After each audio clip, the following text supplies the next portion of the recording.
성경 의도된 하나님의 은혜, 오늘 23번째인데요. 그러니까 성경 전체, 우리 창세기부터 요한계시록까지 하나님이 곳곳에 감춰놓은 의도가 있는데, 사실 말씀을 알아간다는 것은 하나님의 뜻, 그 의도가 하나님의 일하심이 무엇인지를 우리가 알 때 우리는 가던 길을 놓치지 않고 온전히 끝까지 완주할 수 있습니다. 우리 인생 뭐 있습니까? 하나님이 호각을 불고 여기까지라고 하면 거기까지만 우리가, 그러나 끝까지 완주하여 달려갈 수 있어야만 우리는 승리의 면류관을 쓸 수 있습니다. 저는 코로나가 시작되면서 우리 인생 가운데 가장 중요한 것이 무엇일까 늘 생각해 봅니다. 돈일까, 명예일까, 학벌일까, 여러 가지를 떠올려 보면서 이제 와서 이렇게 생각해 보니 한 단어로 정의를 하라면 관계라는 생각이 듭니다. 어떤 관계든 관계의 형통함이 있을 때 우리는 축복받은 인생이 됩니다. 그래서 피터 하디슨이라고 하는 사람은 그리스도인이 된다는 것은 온전한 관계를 맺고 사는 것이다 라고 말했습니다. 그런가 하면 인간에게 있어서 최고의 승리는 다른 것이 아니라 관계의 승리입니다.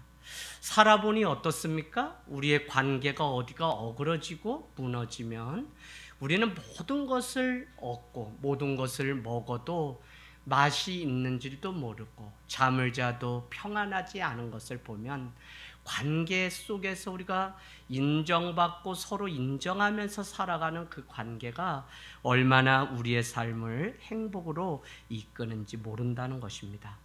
그래서 관계에 있어서 가장 중요한 것은 만남입니다. 관계는 사실 수없는 만남을 통해서 이루어지고, 그 만남 중에 가장 우리의 의도와 상관없이 이루어지는 만남이 가족 안의 만남입니다. 그래서 오늘 콩가루 지방 같은 이 야곱과 요셉의 가정이 잘못된 만남이었는지는 잘 모르지만 어쨌거나 이 만남 속에서 하나님이 이끄셔서 그냥 이 가정이 하나님의 구원을 얻기까지 애굽 땅이라는 곳까지 이렇게 내려가게 하시는 것을 보면 참 이 만남, 이 관계가 회복되는 것이 우리의 가장 큰 숙제라고 하는 생각을 하게 됩니다. 여러분, 지난주에 결국 요셉과 그 형제들의 극적인 만남을 우리는 보았습니다. 그래서 요셉은 형제들에게 아버지 야곱이 있는 가나안으로 돌아가서 45장 9절 10절을 보면, 애굽의 왕 바로가 나를 애굽의 주로 세웠다? 아니요. 하나님이 나를 애굽의 주로 세웠으니 속히 가서 아버지에게 아들 요셉이 살아있다고 말씀드리고 보내니 이 수레의 아버지를 모시고 애굽으로 다시 올라오라고 청하소서라고 그렇게 이야기를 나누게 되죠. 그러고는 그가 올 곳을 어디로 정해서 이야기하냐면 10절에 보니까 뭐였죠? 고센 땅이라는 곳이었습니다. 여러분, 여기서 우리가 이 고센 땅은 애굽 안에 속해 있으면서도 눈앞에 가나안이 있는 땅이라고 말씀드렸습니다. 그래서 요셉은 이 애굽에 있는 동안에도 언제든지 약속의 땅인 가나안으로 가기 위한 준비를 하였고, 애굽에서 무슨 일이 바로로부터 생기게 되면 가차없이 자기의 고향인 가나안으로 돌아가기 위해서 가나안에서 가장 가까운 땅, 그러나 애굽으로 돌아오라는 바로의 그 간청도 있었기 때문에 애굽의 땅, 그래서 그 경계에 서 있었던 것을 우리는 나눴습니다. 그래서 성도가 누구냐면 세상에 속해 있는 자 같지만 속하지 않은 삶을 살아가는 자, 애굽 땅에 속하여 살아가는 자 같지만 결국은 약속의 땅을 향해서 돌아갈 수 있는 자가, 그가 성도라는 거예요. 그가 교회라는 거예요. 할렐루야. 그래서 우리는 이 땅에서 똑같이 살아가면서도 달리 살아가는 그 삶의 방법을 가지고 살아가야 하는데, 오늘 그냥 고센이 아니라 이 애굽에 속하면서도 언제든지 고향으로 돌아갈 수 있는 가나안이 보이는 고센 땅 45장 10절 그곳에 머물러서 그곳에서 만나자고 그렇게 간청하는 것을 우리는 보게 됩니다.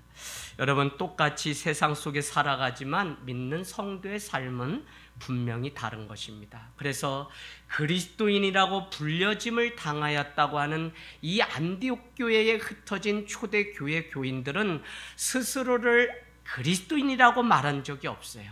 믿지 않는 이방 사람들이 볼 때 너는 그리스도의 제자구나, 주님의 제자구나 라는 의미에서 그리스도인이라고 불려짐을 당했다는 것입니다. 저는 빛과 소금이 되라고 하시는 주님의 말씀이 바로 우리 스스로가 누구라고 말하는 그것이 아니라 이제는 우리가 더 낮고 낮은 자리에 들어가서 너희를 보니 하나님의 백성, 주님의 제자구나 라고 하는 것을 보여주어야 될 때가 우리 가운데 목전에 와 있다는 것입니다. 여러분, 오늘 우리가 읽은 이 46장 본문을 한번 가는데 여러분이 표시를 하면서 가보겠습니다. 요셉의 형들이 왔다는 소문을 바로가 듣고 양식과 함께 아버지와 가족을 이끌고 다시 이 애굽 땅으로 오라고 얘기합니다. 그것이 45장 16절에서 18절 다시 가서 한번 복습하겠습니다. 그곳에 바로가 뭐라고 얘기하냐면 막 울었다는 거예요. 어디요? 16절에 보니까 요셉의 형들이 왔다는 소문이 바로의 궁전에 들림에 바로와 그의 신하들이 기뻐했다는 것입니다. 그런데 그것도 그럴 것이 어떻게 해요? 45장 14절에 베냐민 자기의 유일한 동생의 목을 안고서 막 그 요셉은 애굽의 총리가 되었음에도 불구하고 그 마음을 숨기지 못하고 우는데 그 우는 소리가 바로가 머무는 그 궁전까지 들리니 드디어 그렇게 애타게 찾고 있던 형제들이 왔구나라고 하는 기쁜 마음을 바로도 누리게 되면서 바로는 부모와 그 형제들을 이곳 애굽 땅으로 데려와라. 그러면 내가 두 가지를 약속하는데 그 17절에서부터 쭉 19절 뭐라고 얘기하냐면 18절에 나오네요. 좋은 땅을 주고 또 한 가지는 기름진 것을 주겠다고 얘기합니다. 여러분, 이방 왕임에도 불구하고 하나님과 늘 형통한 삶을 살았던 요셉인 것을 알게 되니까 그는 이방 사람입니다. 그러나 그와 함께 하시는 하나님이 위대하기 때문에 그 요셉의 인생을 가볍게 보지 않는 오늘 바로 왕을 보게 돼요. 그래서 여러분께 우스갯소리지만 뭐라고요? 티코가 내 가치를 매기는 게 아니라 티코를 운전하는 내가 그 차의 가치를 매길 수 있어야 우리는 세상과 다른 삶을 살아가는 것이지 눈에 보이는 그것으로 평가한다면 우리도 세상 사람과 다르지 않아요. 그래서 자꾸 들리고 보이는 그것으로 평가하고 그것으로 누구를 폄하하는 그것은 전혀 그리스도인답지 않습니다. 그래서 여러분이 직접 겪어보고 여러분이 직접 보기 전에는 함부로 판단하거나 편견으로 그를 말하는 그것이 우리에게 없어야 돼요. 오늘 요셉과 함께 하시는 하나님의 위대함을 이미 바로는 보았습니다. 꿈을 해몽했습니다. 7년 동안 풍년이 오고 7년 동안 흉년이 오는데 왕이시여 이 곡식들을 곡간에 다 저장해놨다가 흉년의 때에 그때 풀고 그때 그래서 우리는 47장으로 쭉 읽어보면 흉년 7년이 오게 되자 지금은 언제죠? 애굽 땅에 온지 8년 온지 그 애굽 땅에 오게 된 계기는 뭐죠? 형들이 저기 가서 양떼를 치는데 잘 있는지 보아라 라고 하는 아버지 야곱의 심부름을 갖다가 형들은 그를 죽은 자로 짐승에게 물린 자로 이렇게 거짓을 해서 애굽 땅에 팔게 되죠. 그러고는 22년 13년 어떻게 해요? 애굽 땅에서 머슴으로 살고 7년을 또 흉년을 맞이하고 7년은 또 그러니까 20년이 되죠. 그리고선 지금 흉년이 온 지 2년이 되는 그러니까 22년 만에 가족 상봉이 오늘 있게 됩니다. 그러니까 오늘 47장을 읽어보면 이제 5년 동안 완전히 흉년이 오는데 그때에 저기 가나안 사람들 애굽 사람들이 다 와요. 오게 되면 이 요셉의 지혜가 얼마나 대단한지 왕이시여 그들이 가지고 있는 유일한 것이 땅밖에 없는데 가축도 다 이렇게 팔아서 곡식을 얻어다 다 이미 먹고 이젠 땅밖에 없으니 땅을 다 달라고 하고 먹을 것을 주면 어떻습니까? 그래서 당시 바로의 땅이 이 애굽 온 땅이 다 바로 왕의 땅이 되게 만들었던 장본인이 이 요셉입니다. 어쨌거나 요셉이 하나님과 늘 함께하는 것을 보았던 그 바로 왕은 기름진 것 좋은 땅을 주겠다고 이야기하게 됩니다. 여러분, 결국 형제들은 돌아와서 야곱에게 애굽 땅에서 총리가 된 자기의 아들 그 요셉을 말하게 되고, 아버지는 아직도 살아있다는 그것에 얼마나 눈물을 지으며 어리둥절하는지 모릅니다. 오늘 말씀 한번 거기 보실래요? 네, 어디에 나와 있죠? 45장 26절 끝에 보니까 야곱이 그들의 말을 믿지 못하여 어리둥절. 22년 전에 이미 짐승에게 물려서 죽은 줄 알았어요. 염소 새끼 피를 발라다가 이게 그냥 옷까지 찢어진 것이 막내 아들 요셉의 피입니다. 그렇게 말했던 그것을 철석같이 믿었는데 22년 후에 들려오는 반가운 소식이 무엇이냐면 그 요셉이 애굽의 총리가 되어 있다는 것이고, 아버지를 위하여 수레를 보냈으니 이 고센 땅으로 이렇게 오시라고 했습니다라는 이야기를 하게 됩니다. 여러분, 26절 28절까지 쭉 나오죠. 그래서 여러분, 그 이야기를 들었을 때 27절 45장 27절 보니까 야곱은 요셉이 자기를 태우려고 보낸 수레를 보고서야 그제서야 뭐를 얻었다고요? 기운이 소생하였다는 것입니다. 그러니까 다 죽게 되었어요. 살 낙이 없었던 사람이 야곱입니다. 그럼에도 불구하고 오늘 요셉이 살았다는 그것, 참 부모 마음이 이런 것입니다. 제가 우리 막내를 동생을 보내면서 부모님이 지금까지도 그냥 소 한 마리를 못 팔아요. 그게 동생이 유일하게 살아생전에 돈을 벌어서 이렇게 축사에 메어놓은, 그래서 명아기소 이렇게 얘기하세요. 그놈아가 어제 눈이 그렇게 쏟아지는데 아침에 울길래 나갔더니 암송아지를 낳았다는데 어머니가 그 기쁜 소식을 전하고 싶어서 명아기가 소새끼 낳았다 이러는 거예요. 명아기가 소를 낳을 수 있어요? 그래서 내가 깜짝 놀랐죠. 그랬더니 명아기가 사놓은 소가 이놈은 끝까지 효자 노릇한다고 하면서 명아기를 또, 그래서 가슴에 자식을 묻고 계시는 거죠. 그 마음을 들을 때마다 오늘 말씀 준비하다 야곱이 이랬겠다 하는 마음이 드니까 마음에 짠한 게 제 마음 가운데 있습니다. 여러분, 오늘 야곱은 이 이야기를 들었을 때 반응은 딱 한 가지입니다. 28절 이스라엘이 이르되 조카도다. 이스라엘은 누굽니까? 야곱이죠. 야곱이라는 표현을 쓰지 않고 이스라엘이라는 표현을 썼던 이유를 저는 계속해서 말씀드렸습니다.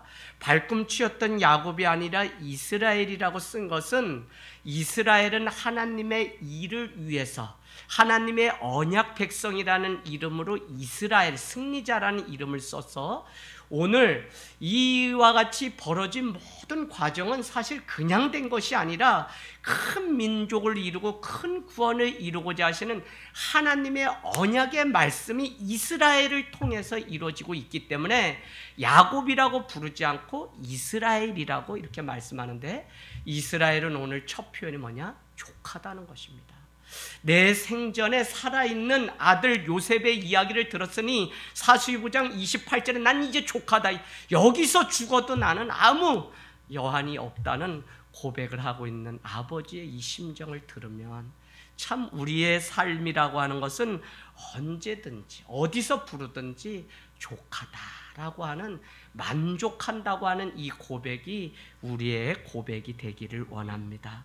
여러분, 오늘 이제 46장 이렇게 가서 보겠습니다.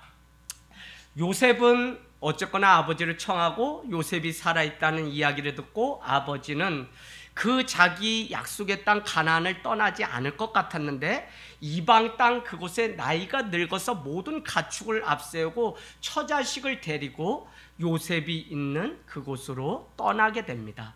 1절에 보니까 떠나기 전에 그는 그냥 떠난 것이 아니라 부엘세바에 올라가서 아버지 이삭의 하나님 앞에 희생 제사를 드립니다.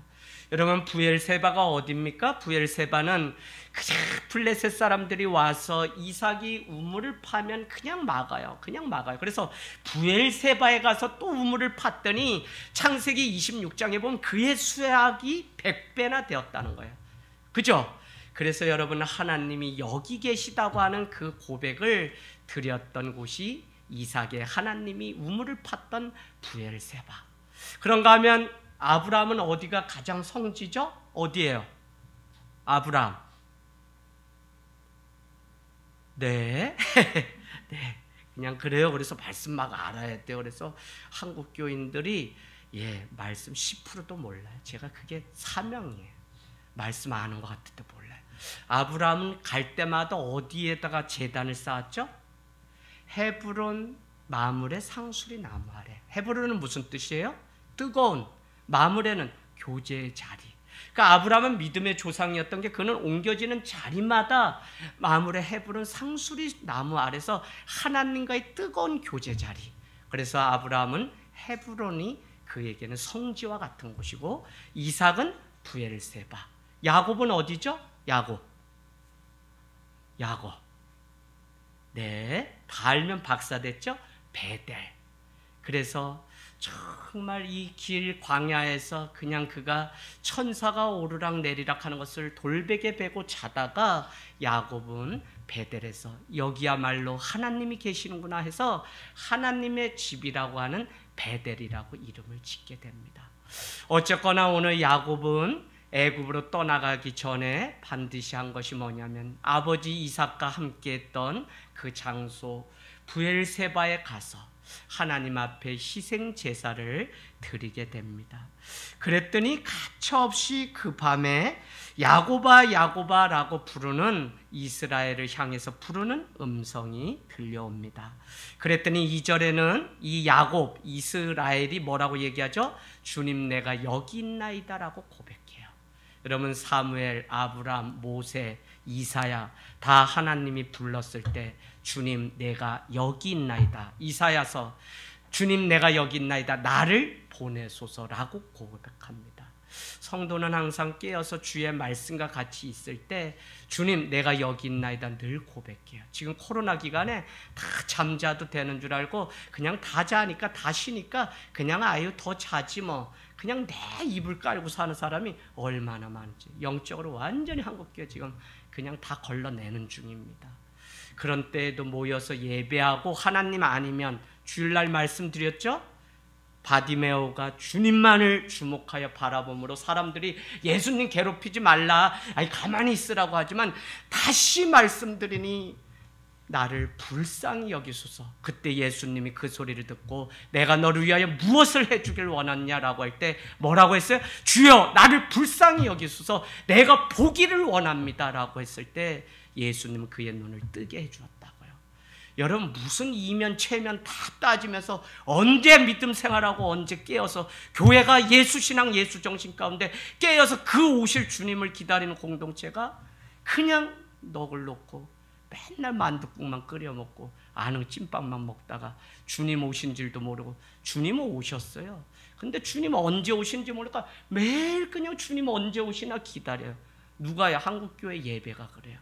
정작 여기 와서 주님은 함께 예배하기를 원하는데 그냥 오고 가는 자들은 많지만 정작 정말 살아있는 예배 주님이 오셨다 그냥 가시는 게 아니라 내 삶 가운데 임재하시는 그 예배 바디메오가 대단합니까? 아브라함이 훌륭해요? 아니요. 하나님의 언약을 이루기에 주님이 선택하셨기 때문에 위대한 거예요.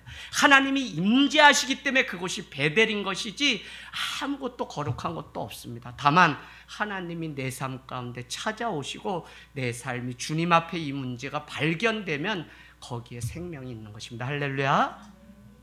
그래서 여러분 주님과 함께 동행하는 이 임마누엘의 신앙이 얼마나 중요한지 모릅니다.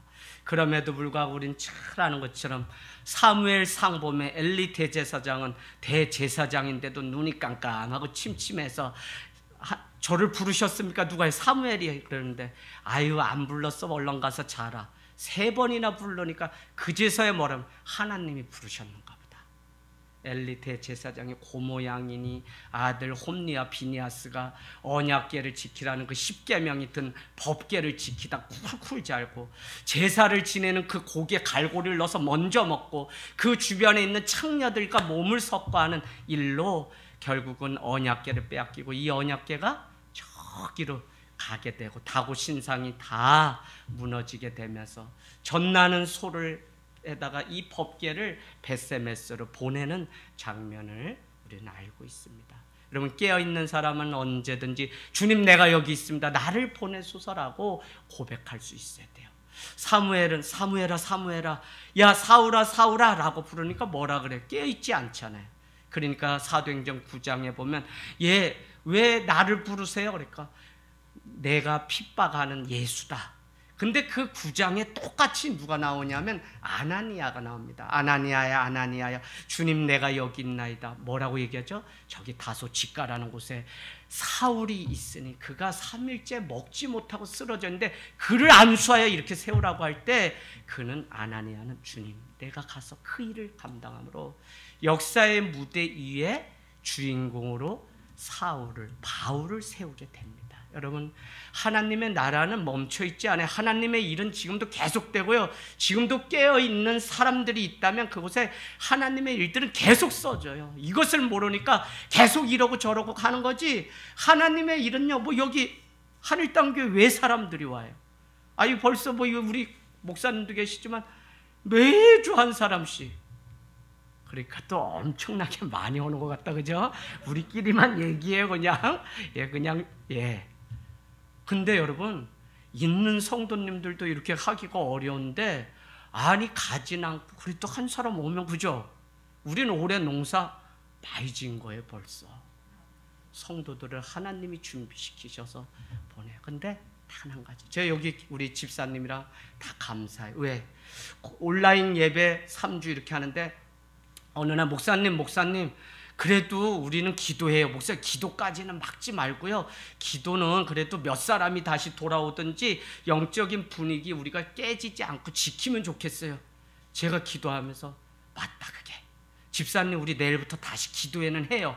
주일날 일단 못 드리더라도 우리 그래서 여러분 10여 명 이상 계속 모여서 지금까지 그래 온라인으로 뭐 이렇게 하니까 뭐 30명 모이다 지금 줄어들었지만 그래도 17명 정도 같이 모여서 밤마다 뜨겁게 기도하니까 하나님이 일하신다고요. 여러분 우리도 늘 깨어서 오늘 3절과 같이 나의 하나님이라고 하는 그 주님의 음성 내 아버지의 하나님이라고 하는 주님의 음성을 듣기를 원합니다. 이스라엘은 언약의 백성을 상징하고 단순히 야곱이라 부르지 않고 이스라엘이라고 말씀하신 것은 하나님이 이루고자 하시는 큰 계획과 구원이 있어서 그러는데 여러분 이것은 이미 우리가 다 보았죠? 어디요? 45장 가보실래요? 이 요셉이 고백하게 되죠. 뭐라고요? 4절 끝에 이르되 나는 형들을 만나게 되면서 자기를 고백합니다. 당신들의 아우 요셉이니 당신들이 애굽의 판자입니다. 5절 당신들이 나를 이곳에 팔았다고 해서 근심하지 마소서 한탄하지 마소서 하나님이 거기서부터 중요해요. 생명을 구원하시려고 나를 당신들보다 먼저 보내셨나이다. 하나님이 하셨다는 거예요. 7절에 가보겠습니다. 하나님이 큰 구원으로 당신들의 생명을 보존하고 당신들의 후손을 세상에 두시려고 나를 당신들보다 먼저 보내셨으니 8절 그런즉 나를 이리로 보낸 것은 당신들이 아니요 누가 했다고요? 하나님이라는 것입니다. 여러분 이스라엘 큰 구원 하나님의 계획이 있다고 하는 것은 바로 하나님이 큰 구원을 이루기 위하여 준비하고 계시는 놀라운 사실이 창세기에 하나님의 감춰진 의도. 그래서 여러분 이 큰 구원을 위해서 결국은 어떻게 하는 거죠? 애굽의 가족이 결국은 그곳으로 내려가서 애굽 사람까지 구원하는 놀라운 일들을 이루시기 위해서 하나님이 이방 사람들도 사랑하시는, 그래서 우리가 선교해야 되는 증거가 여기에 나와 있습니다. 오늘 3절 4절 그는 부엘세바에서 하나님 앞에 이삭의 하나님, 아버지의 하나님 그곳에 희생 제사를 드렸더니 3, 4절에 이런 음성이 들려옵니다. 애굽으로 내려가기를 두려워하지 말라. 내가 거기서 큰 민족을 이루게 하리라. 내가 너와 함께 애굽으로 내려가겠고 반드시 너를 인도하여 다시 가나안으로 올라오게 할 것이며 요셉이 그의 손으로 내 눈을 감기리라 하셨더라. 아멘. 그러니까 오늘 하나님은 몇 가지를 이렇게 약속하셨죠? 애굽으로 내려갈 때 두려워하지 말고 내가 같이 내려갈 거고 큰 민족을 이루고 다시 너는 가나안으로 반드시 돌아오고 너는 요셉, 그 너가 그렇게 사랑했던 라헬의 유일한 그 피부지였던 그 요셉에게서 너는 눈을 감게 될 거라고 이렇게 약속의 말씀을 오늘 들려주십니다. 여러분, 예배 가운데 우리가 들려지는 것은 커버넌트 약속의 말씀이에요. 그래서 늘 예배를 드리는 이것이 중요한 것이 아니라 하나님의 약속의 말씀을 가지고 우리는 세상 밖에 파송받아 가는 것입니다. 오늘 야곱이 난생 처음 가보는 이 애굽 땅, 늙었지만 그는 요셉을 보기 위하여 가다가 어떻게 될지 모르는 그에게 주님은 다시 나타나셔서 내가 너와 함께 하겠다고 하는 큰 위로의 말씀을 하고 있는 것을 보게 됩니다. 그럼에도 하나님은 너와 함께 애굽으로 내려가고 다시 가나안으로 오겠다는 것이고, 우리의 삶과 다른 것은 무엇이냐면 하나님은 우리의 현재의 모습을 보고 말씀하시는 게 아니라 우리가 변하여 하나님이 함께 하시면 새로워질 그 변화된 모습을 보시고 우리의 최상을 보시고 일하시는데, 문제는 우리의 영안이 열리지 않으면 우리는 자꾸 현재 찌그러지고 아무것도 아닌 거 그것 보고선 자꾸 이래요. 그러니까 일을 못하는 거예요. 그러나 오늘 하나님이 함께 하시면 반드시 너는 애굽에 갔다가 가나안으로 돌아올 것이고 너는 요셉의 그 사랑하는 아들의 품에서 마지막 눈을 감기게 된다고 하는 이 놀라운 축복을 특별히 아브라함에게 하셨던 그 약속 뭐죠? 너는 본토 친척 아버지 집을 떠나면 너를 큰 민족을 이루고, 첫 번째 큰 민족을 이룬다는 것, 두 번째는 관계의 복을 주시는데 너를 저주하는 자를 내가 저주하며 너를 복을 주는 자를 내가 복. 이게 뭐죠? 관계입니다. 관계. 저주해 보세요. 큰일 납니다. 왜 믿는 사람을 왜 저주하세요? 저주하면 저주한다는 거예요. 그래서 여러분, 우린 거꾸로 늘 적용해야죠. 내가 누군가를 복을 주면 다른 사람 그 복을 받지 않아도 하나님이 관계의 복을 통해 복을 내게 주신다는 것 때문에 오늘 어쨌거나 아브라함, 이삭, 야곱 계속 되는 것은 큰 민족을 이루기 위해서 오늘 이와 같은 하나님의 감춰진 의도가 있다는 것을 우리는 보게 됩니다. 여러분, 나와 함께 하시는 하나님을 바라보면 하나님은 우리의 눈을 열어서 이스라엘 승리자로 우리를 바꿔 주신다는 것입니다. 사람마다 하나님을 체험한 장소와 방법이 각각 다릅니다. 그래서 아브라함은 헤브론, 이삭은 부엘세바, 야곱은 베델에서 주님을 만났고 고백이 다 다릅니다. 오늘 5절 말씀 가보실래요? 야곱이 부엘세바를 떠날 새 이스라엘의 아들이 표시해 놓으세요. 바로가 그를 태우려고 보낸 수레에 자기들의 아버지 야곱과 자기들의 처자들을 태우고, 이는 야곱의 아들들이라고 하지 않고 계속적으로 이스라엘의 아들들이라고 말하는 것으로 보아서 처음부터 끝까지 하나님은 애굽 땅에 보내고 지금 그곳에서 출애굽하는 모든 과정을 통해서 큰 민족을 이루시고 언약의 백성임을, 야곱이었지만 그의 인생이 환도뼈가 부러지면서 이스라엘 승리자로 바뀌고 이제는 언약의 백성이 되었던 그것을 늘 상기시키면서 이스라엘의 아들들이라고 하는 표현을 의도적으로 사용하고 있는 것을 봅니다. 하나님이 왜 나에게 이런 일을 또 하셨을까라고 우리는 늘 물으면서 살아갑니다. 그러나 우리는 45장 5절에서 보신 것처럼 한탄하지 마소서, 근심하지 마소서. 나를 이곳에 보낸 이는 당신들이 아니라 하나님이 큰 민족 구원을 이루시려고 나를 당신들보다 먼저 보내셨다고 하는 이 고백의 답을 우리도 얻게 된다는 것입니다. 여러분, 아픔과 상처가 우리 가운데 있어요. 그런데 왜 우리가 말씀 가운데 나가고 그럴수록 예배 가운데 나가야 되냐면, 하나님의 감춰진 뜻과 그 의도를 알게 되면 우리 삶은 정말 자유해지고 정말 우리 삶은 행복이 무엇인지 회복이 된다고요. 말씀이 없기 때문에 자꾸 세상적인 방법으로 이렇게 저렇게 하려지만 거기엔 답이 없어요. 말씀이 내 삶 가운데 와서 약속이 되고 그 말씀이 오늘 임하게 되니까, 요셉은 자신을 팔고 22년 뺑뺑이 돌았던 인생도 이제는 자신을 팔았던 이복 형제들을 탓하는 것이 아니라 하나님이 이 일을 계획하시고 하나님이 나를 보내셨다고 고백하는 것으로 보아 오늘 요셉은 더 이상 거칠 것도 없고 매듭도 없고 다 해결된 것을 우리는 보게 돼요. 전 목회하면서 가장 어려운 게 이런 거예요. 내 삶 가운데 이재학이라고 하는 한 사람이 살아오면서 겪어온 과정 속에서 생긴 상처의 이 덩어리들, 이게 분노로, 화로, 불신으로 많은 것으로 나타나죠. 그러나 여러분, 어느 교회든지 어디든지 건강한 공동체와 건강한 그 교회는 건강한 말씀이 나오지 않고서 어떻게 됩니까? 그러려면 제 자신이 하나님 앞에 죽고 날마다 죽고 더 손해보고 더 낮아지는 자리로 가지 않으면 안 되는데, 어떨 때는 본전 생각나죠. 안 나겠어요? 나지요. 내가 그 찐빵 뭐 하도 먹어서 얘들기도 뭐하다. 내가 어쨌거나 호떡 내가 먹을 수 있었지만 그거 나눠가지고 다 입에다가 이렇게 떠넣어주는 게 아버지인데, 다 그렇게 키워놨더니 이제는 혼자 컸다 그러고 그러면 서운도 하지. 왜 안 서운해요? 그래서 사람은 믿을 게 못 돼, 안 돼. 그래서 내가 사람은 안 믿는다니까. 그러면 어떻게 돼요? 안 믿으면 목회 안 하면 돼요. 안 믿고서야 어떻게 목회를 해요? 집사람하고 가서 저녁에 늘 기도해야 하고 마음 청소하고, 아우 오늘도 잠 잘 오겠다. 왜요?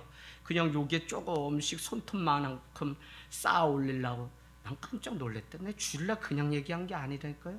목사님, 이재철 목사님이 이렇게 하시는데 나 이재철을 완전히 잊으셔야 됩니다 라고 했던 것처럼, 하늘땅교회가 이제 이지양 목사님 완전히 잊어버리기 위해서 저희는 재정을 이렇게 투명하게 이렇게 하겠습니다. 퇴직금도 올해부터는 적립할 테니까 목사님은 깨끗하게 가셔야 됩니다. 제발 부탁입니다. 근데 당연하지. 나도 그러려고 했는데 막상 그 얘기를 들으니까 막 서운함이 막 몰려와. 그래서 저녁에 와서 기도하고 또 이렇게 제가 이렇게 하면 뭐가 좀 있는 거예요. 이렇게 안 보고. 그러면 권사님 이렇게 자꾸 돌면 뭐 삐지는 거지요, 그죠? 그래서 또 와서 하고, 야, 뭘 그러냐? 네가 평생 맨날 교인들한테 목에 힘준 게 나만큼은 좀 깨끗하게 이루고 내가 그냥 빈손으로 가는 한이 있어도 잘 세운 교회, 평생 목숨 바쳐 했던 교회 그렇게 해가지고 뭐 하나 더 하려고 이러지 않는다고 내가 맨날 말해놓고 막상 이제 그러고 얘기하니까 서운하다 그러고 몰라준다 그러고 아이고 우습더라니까 이 사람이. 배수아 전도사님 그렇다니까 이 사람이. 그러니까 제가 뭐냐면, 안 되겠다. 내가 나를 지키기 위해서라도 계속 내가 나인데 창끝을 겨누는 이걸 하지 않으면 제가 타락해요. 서울에 갔다가 하행선 타고 오산에 오면 그래도 매일 만나는 사람이 이렇게 수제비 한 그릇도 행복해하는 교인들이 있는데, 어떻게 내가 목에 요거 내꾸다이 맸다고 서울에 가가지고 막 이러고 아유 못 그래. 저 CTS는 불러주면 자기네가 손해인 거야. 뭐 나 같은 사람 모터로 조용히 산다고 오산에 와서 있는 사람 모터로 불러요. 참 그저 사람이 없는가 봐.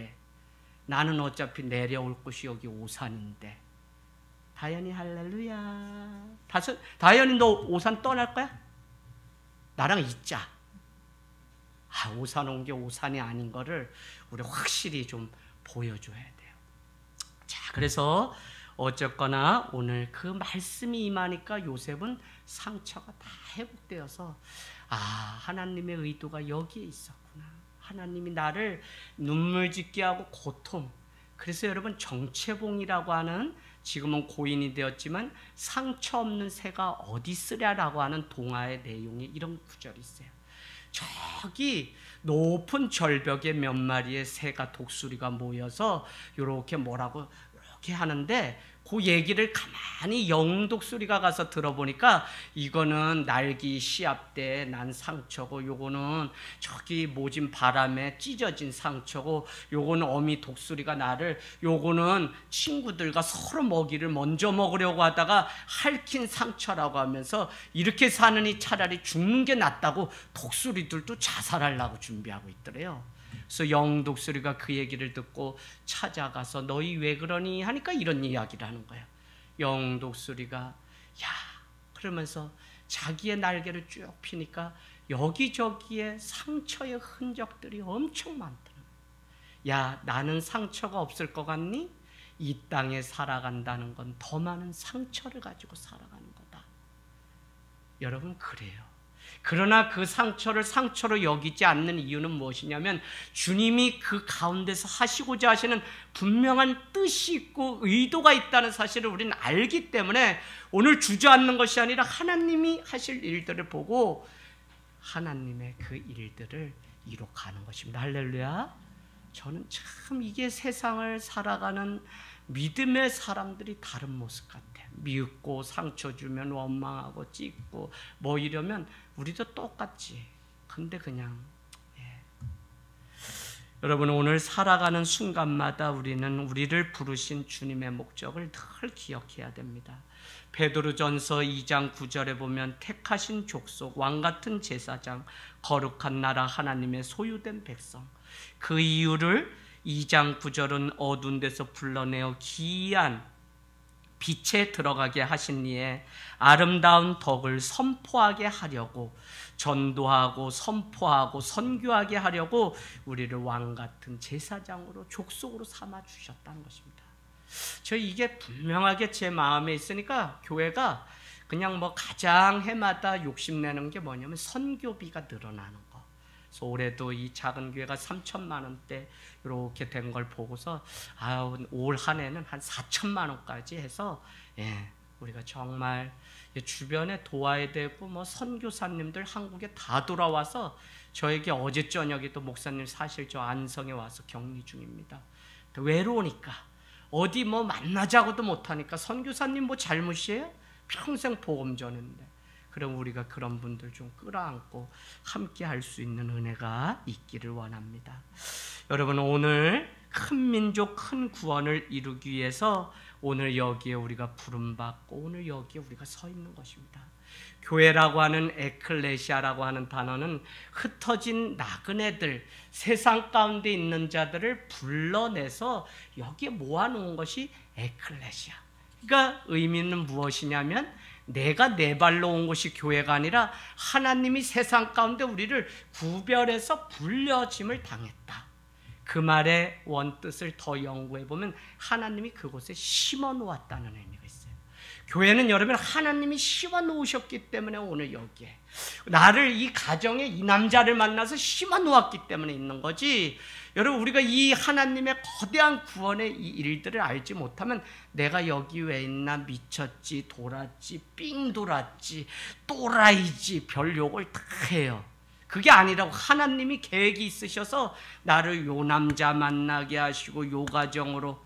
그래서 여러분, 가족관계가 최초의 관계고 만남인데 이건 우리가 어떻게 할 수가 없는 거예요. 마치 운명처럼 그 가정에 내가 태어나면 그냥 부모가 되고 자녀가 되는 거예요.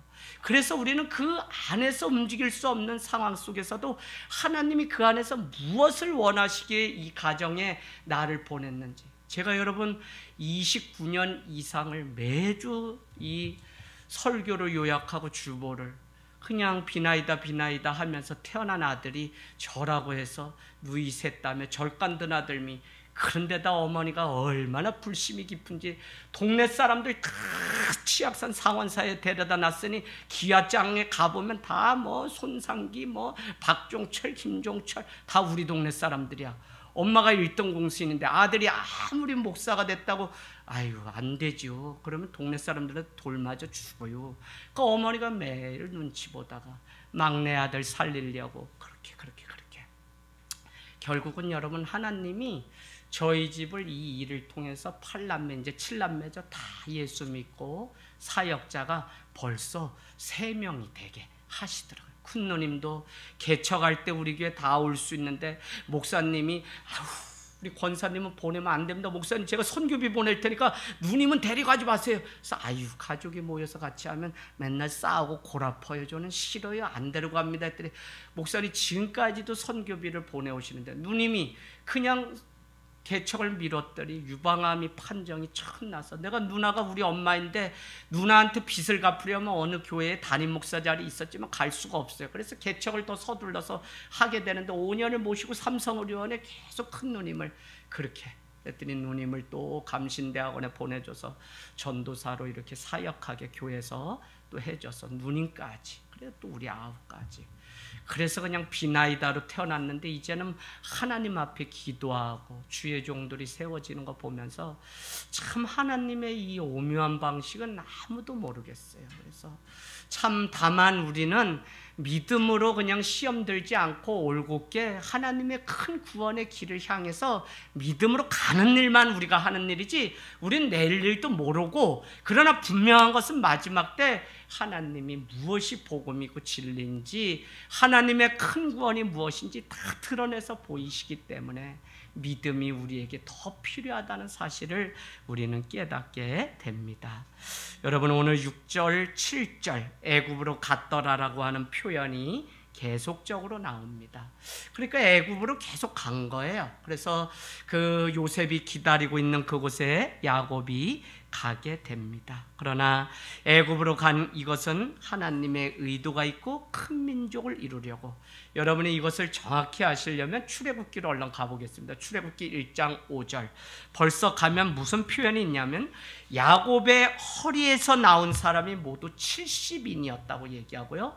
그들이 홍해를 건너 출애굽할 때 장정만 260만 명이었으니까 아이들 남녀노소 여자까지 다 치면 200만 명으로 불어난 거예요.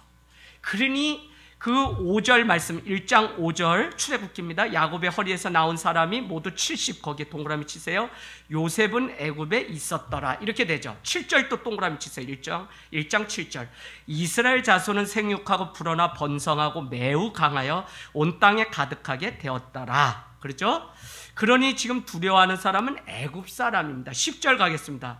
자, 우리가 그들에게 대하여 지혜롭게 하자. 애굽 사람들이 하는 말이에요.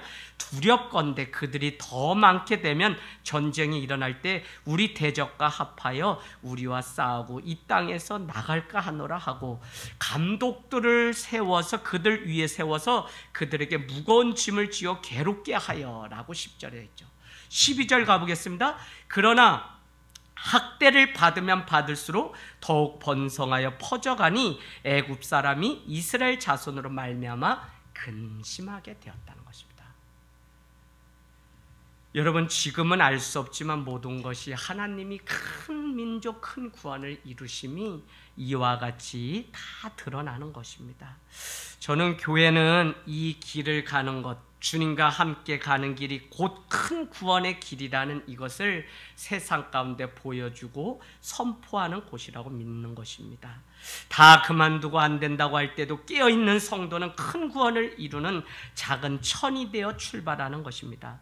하나님은 늘 큰 것을 보시는 것이 아니라 묵묵히 작은 자리에서 순종의 삶을 살아내는 우리의 일상을 보고 계시니까요.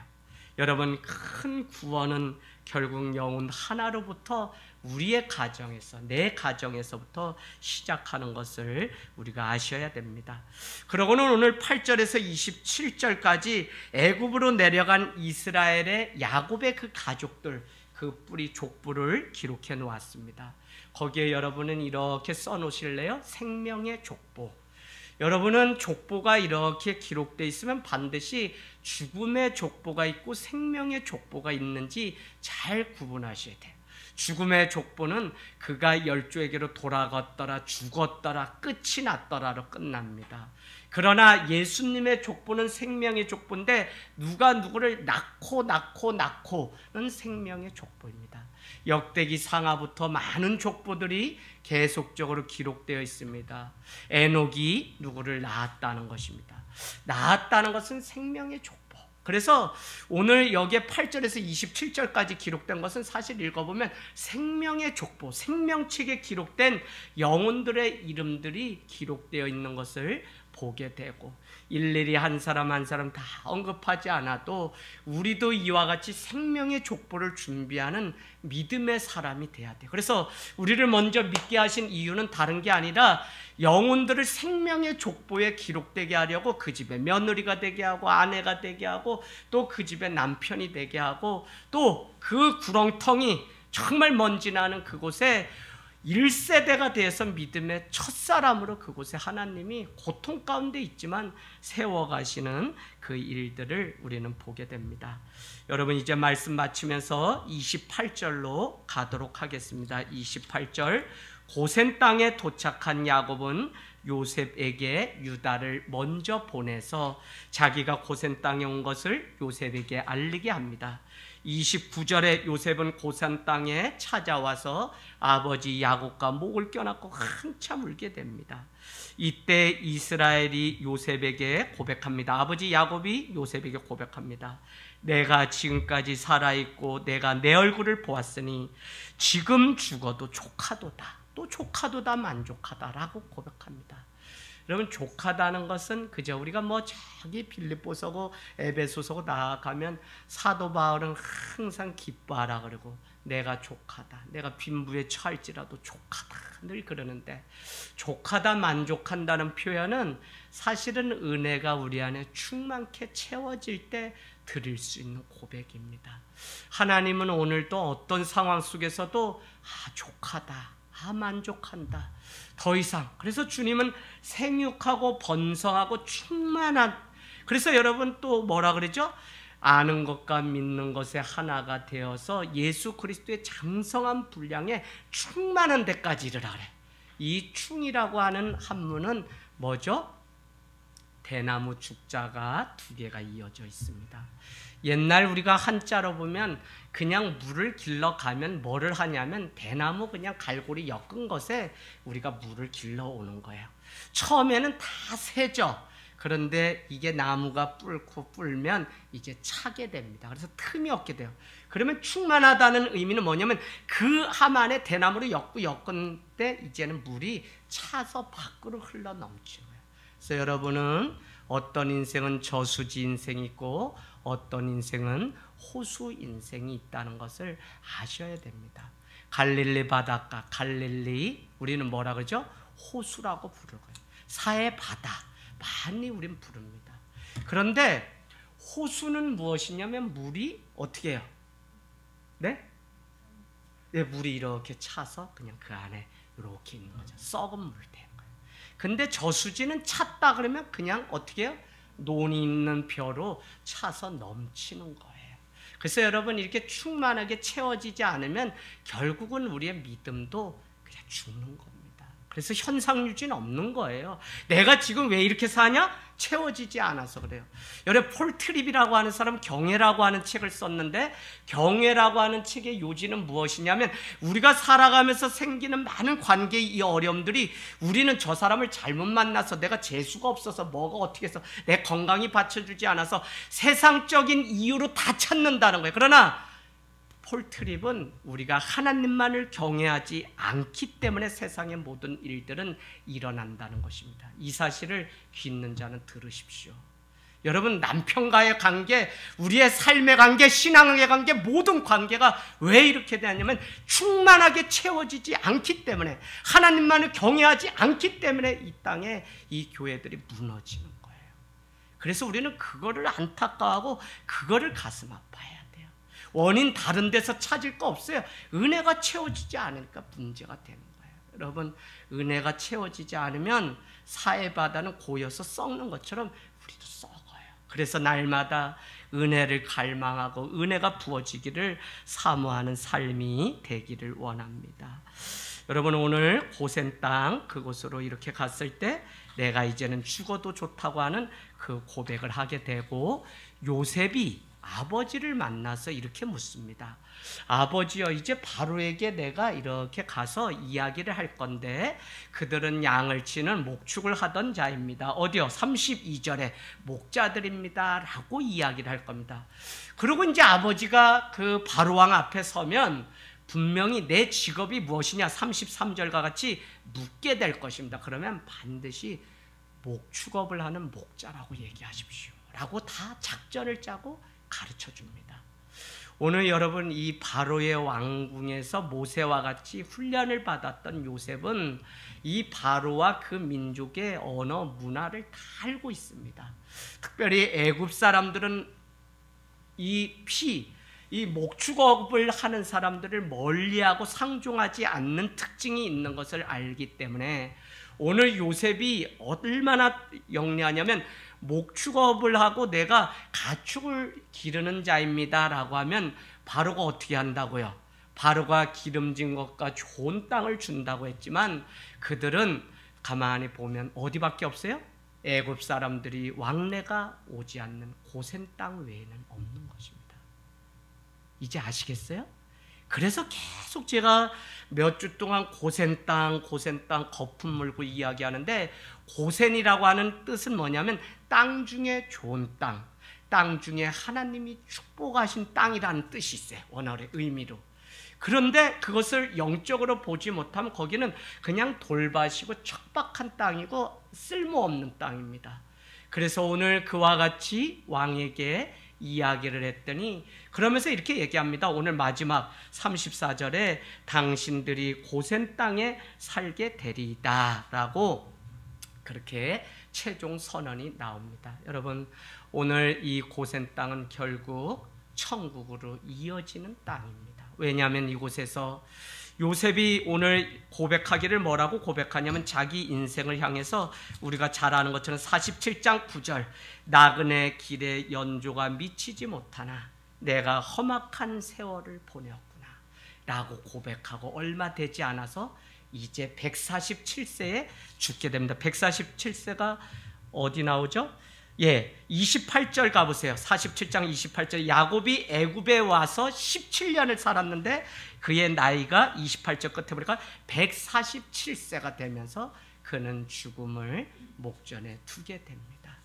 여러분, 반드시 하나님은 약속하셨는데 그냥 이렇지 않아요. 요셉의 거기에서 이 야곱은 마지막 눈을 감을 거라고 했는데 고센 땅에서 드디어 눈을 감게 됩니다.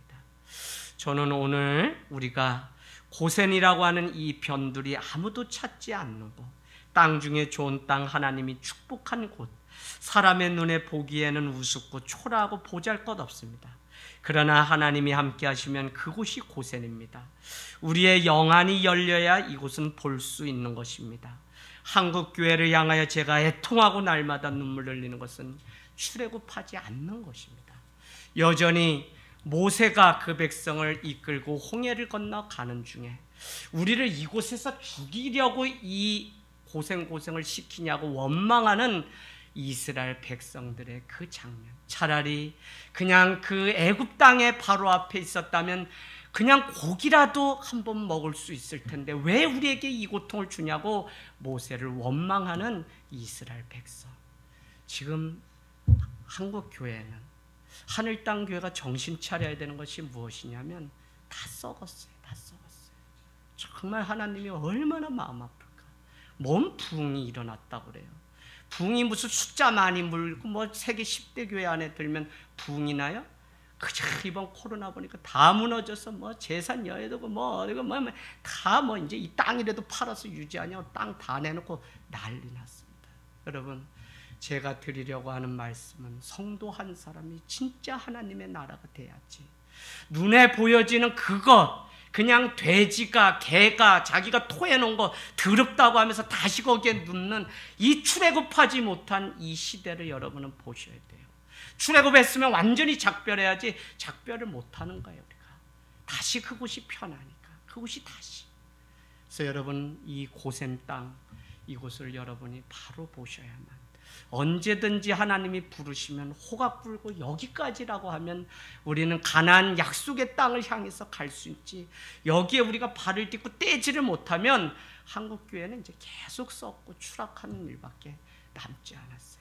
그 일이 우리의 목전에 왔다면 우리가 뭐 다음 세대 걱정할 것도 아니에요. 지금 우리가 죽겠는데 내가 지금 하나님이 보이지 않고 하나님의 말씀이 이상이 희미한 때에, 언제요? 사무엘상 2장 1절에 그때 사사의 때는 하나님의 이상이 보이지 않고 희미할 때에 그저 하나님이 밤마다 사무엘을 부르니 주님 내가 여기 있나이다. 아니다 너 부르지 않았다. 가서 자라. 엘리가 그렇게 얘기했다. 지금 이상이 보이지 않는데 뭘 다음 세대를 걱정하고, 지금 우리라도 좀 깨어서 잘하면 다음 세대가 있는 것입니다. 그래서 징검다리를 잘 놓는 믿음의 세대. 솔직히 우리의 역할은 그냥 늘 죽는 거잖아요. 그러면 그 죽음은 뭐냐면 그냥 잘 죽는 거. 우리가 썩어야지만 거기에 하나의 미랄이. 그래서 자녀를 위하여 정말 믿음으로 돌아가서 우리가 눈물로 살아내는 그 숙제가 우리에게 있고, 더 중요한 것은 사순절을 지금 보내면서 예수님이 부활하셨는데 그곳에 사람들이 가봤더니 아무것도 없어요. 여러분 그곳에 무슨 예수님 옷자랑 예수님이 뭐 맸던 뭐가 있다면 그건 부활이 아니에요. 아무것도 없음이 세상을 울리고 깨우는 그 공명이 있다고요. 근데 왜 교회는 뭘 가지고, 우리 교회는 뭐 있다 유치원 있다 커피숍 있다 개뿔 그런 거 자랑 좀 제발 하지 마세요. 우리 수준이 세상 사람들 보기에도 기본도 안 되는 사람들이 모인 곳이 교회라고요. 그러니까 우리가 정말 깨어서 봐야지. 우리 안에 탐심은 여기 그릇그릇하면서 누구를 뭘 손가락질하고 욕해요. 저는 이제 솔직하게 하나님 앞에 손 들고 주님 내가 잘못입니다 고백할 수 있는 은혜가 있기를 원합니다. 우리